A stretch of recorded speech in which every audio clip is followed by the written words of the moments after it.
औज़ुबिल्लाहिमिनश्शैतानिर्रजीम बिस्मिल्लाहिर्रहमानिर्रहीम। अस्सलामुअलैकुम वरहमतुल्लाहि वबरकातुहू।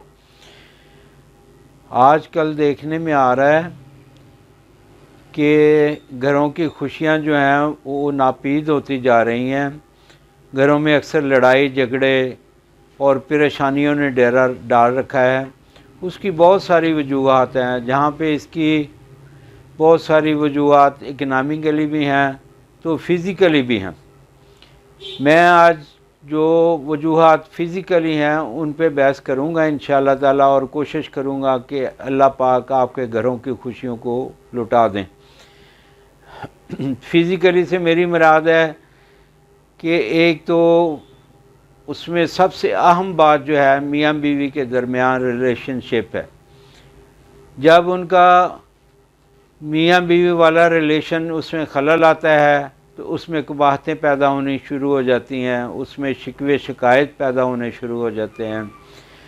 उनके घर की खुशी आहिस्ता आहिस्ता ख़त्म होने की तरफ जाने लगती है और बात लड़ाई झगड़ों तक होती है। और बाज़ का देखने में आता है, बेशुमार केस देखते हैं, सुनते भी हैं और हमारे पास भी आते हैं कि घर टूटते हुए नज़र आते हैं, और ऐसा होता भी है कि घर टूट जाते हैं।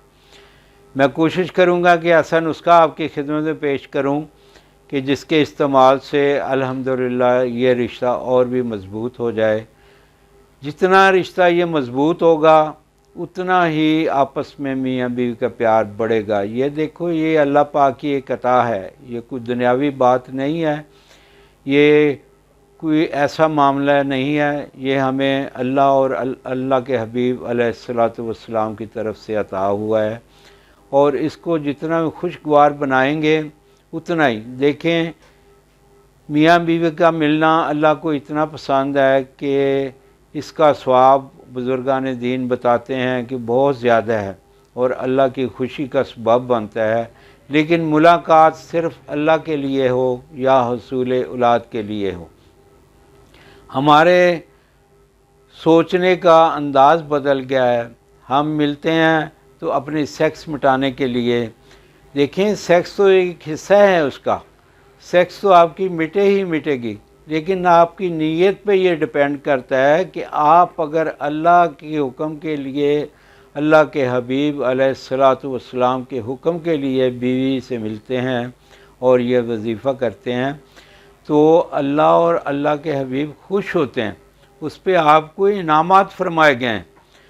ये नीयत रख के अपनी बीवी से मिलें, इंशाअल्लाह ताला दीन भी अच्छा होगा और दुनिया भी अच्छी होगी।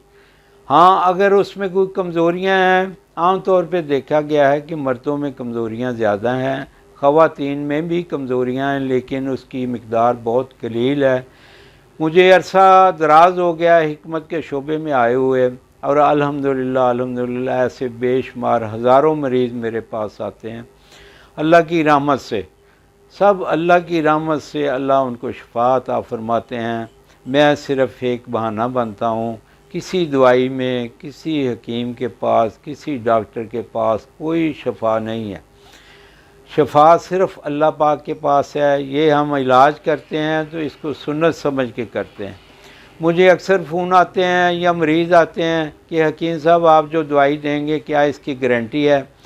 तो मैं कहता हूँ बेटा मेरी गारंटी आप दे दें, मैं आपकी दवाई की गारंटी देता हूँ। देखें, ये एक कुफ्रिया कलमा है, इसको अदा करना अल्लाह की नाराज़गी का सबब बनता है। कौन गारंटी दे सकता है? गारंटी तो अपने सांस की नहीं है, तो मैं आपकी शफा की गारंटी कैसे दे सकता हूँ? ये मैं इसलिए बात कर रहा हूँ कि किसी भी हकीम डॉक्टर के पास जाएं, आप जितनी मर्ज़ी तसल्ली करें, लेकिन ये अल्फाज कभी ना दोहराएं, ये गुनाहगारों में हम शामिल हो जाएंगे। हम तो पहले ही बड़े गुनाहगार हैं, अल्लाह हमें माफ़ करे, हम सब को माफ़ करे।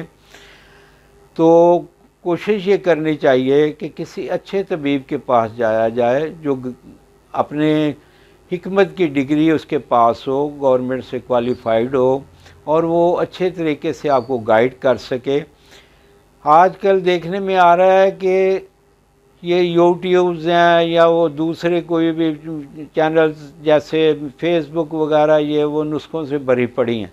मुझे किसी पे कोई एतराज़ नहीं, ना मैं किसी पे कोई इस काबिल ही हूँ मैं किसी पे कुछ तोहमत उठा सकूँ या किसी को मैं बुरा भला कह सकूँ, मैं तो खुद इस काबिल नहीं हूँ।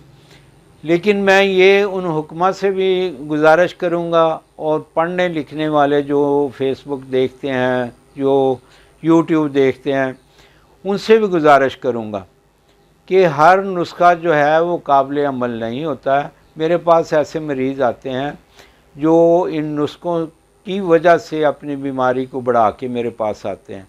फिर पता चलता है कि इसने ये नुस्खा इस्तेमाल किया और उसके ये साइड इफ़ेक्ट्स आ गए। पहली बात तो अपने ज़हन में ये ज़हन नशीन कर लें, इसको याद कर लें कि सेक्स का इलाज दिनों में नहीं होता, हफ्तों में नहीं होता। ना सेक्स की ख़राबी दिनों में होती है ना हफ्तों में होती है। ये इंसान गैर फितरती काम साल हा साल करता रहता है, तो उसका नतीजा ये होता है कि सेक्स में ख़राबी आ जाती है। इंसान सेक्स यानी सेक्स में कमज़ोर हो जाता है, अपनी बीवी पे हावी नहीं हो सकता है, उसको सुकून नहीं दिला सकता। तो फिर जाके कहीं वो बीमार उसको तस्वर किया जाता है, फिर ही वो बंदा तवज्जो करता है कि मैं अपना इलाज करवाऊँ। चाहिए ये कि जब बीमारी अभी शुरू हो रही है उसी वक्त ये इलाज किया जाए। बीमारी जितनी कम होगी इलाज उतना ही मुख्तसर होगा। बीमारी जितनी आप बढ़ा लेंगे अपनी लापरवाही से या गैर मुस्तनद नुस्खों से या किसी भी एतबार से, तो मैं समझता हूँ उस तरह इलाज जो मुश्किल होता जाएगा। आप अपने ज़हन में ये ज़हन नशीन कर लें कि सेक्स का इलाज महीनों में मुमकिन है, दिनों में मुमकिन नहीं है। चाहे वो एक्सटर्नल इलाज हो या वो बैरूनी इलाज हो, ठीक है ना, वो महीनों में जाके ठीक होता है। तो आपसे गुजारिश है कि पहली बात तो यह है कि अपने बच्चों में, अपने छोटे भाइयों में, अपने दोस्तों में सेक्स गुफ्तगू करें, इखलाक के दायरा के अंदर रहते हुए करें और बच्चों को समझाएं कि सेक्स की हिफाजत कैसे करनी। जो उम्र होती है जब बंदा बचपन से अपनी जवानी में दाखिल हो रहा होता है, वो उम्र बड़ी ख़तरनाक होती है। मैं इसलिए उसको ख़तरनाक कह रहा हूँ, वो ग्रोथ की उम्र होती है, उसमें अभी सेक्स नई नई पैदा होती है। उसकी मिसाल ऐसी होती है कि जैसे कोई नया पौधा पैदा होते हैं तो उसके पत्ते कितने खूबसूरत लगते हैं, वो पौधा कितना खूबसूरत लगता है। ऐसे ही ये जवानी भी उस वक्त जो ऐसी है कि ये बेलगाम हो जाती है और उस पे सोने पे सुहागा ये है कि वो बच्चा जो जवान हो रहा होता है उसको सेक्स का पता ही नहीं होता कि मैंने कहाँ इस्तेमाल करनी है सेक्स और कहाँ नहीं करनी। ठीक है ना, ये हमारी ज़िम्मेदारी है बड़े लोगों की कि अपने छोटों को इसकी तालीम दें। तो ये मेरा ख़्याल में मेरी वीडियो थोड़ी सी लंबी हो गई है। मैं आपको असल में समझाना चाह रहा था कि बुनियाद क्या है, इंसान की बुनियाद ये जो बीमारी है जिसको हम सेक्स कहते हैं, ये बीमार क्यों होती है, मैं ये आपके ज़हन में डालना चाह रहा था ताकि बंदा बीमार ही ना हो, ना उसको हकीमों के पास जाना पड़े, ना उसको नुस्खे इस्तेमाल करने पड़े और अपने घर की खुशियाँ भी वो हमेशा कायम दायम रखे। दूसरा, घर में सबसे बड़ी बात है इखलाक। ये फ़िज़िकली यानी ये भी एक ज़ुबान से हम अपने इखलाकात को शुरू करते हैं। इखलाक असल में सिर्फ़ ज़ुबान का नाम नहीं है, आपके अमल का नाम है।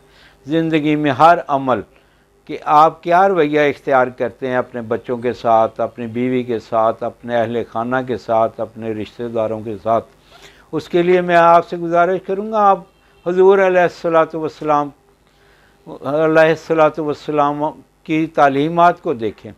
आपको इंशाअल्लाह ताला हुज़ूर अलैहिस्सलातु वस्सलाम ज़िंदगी के हर छोटे से छोटे शोबे में आपको गाइड करते हुए नज़र आएंगे।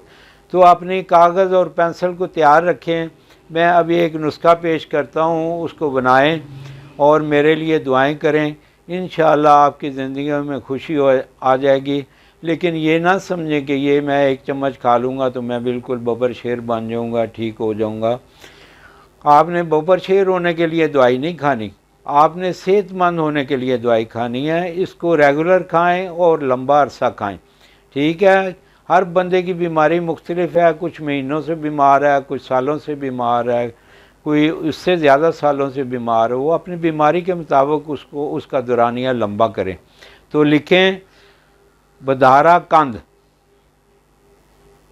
50 ग्राम, असगंध नागौरी 50 ग्राम, सतावर 50 ग्राम, सालब मिस्री 50 ग्राम, सालब दाना 50 ग्राम। इन सब अद्वियात को बारीक करके रखें और इसको दूध के साथ आधा चम्मच सुबह और शाम खाएं। गर्म चीज़ों से, तली हुई चीज़ों, खट्टी चीज़ों से परहेज़ करें। अल्लाह आपको खुशियाँ अता फरमाए और खुशियाँ तकसीम करने वाला बनाए। आमीन सुम्मा आमीन।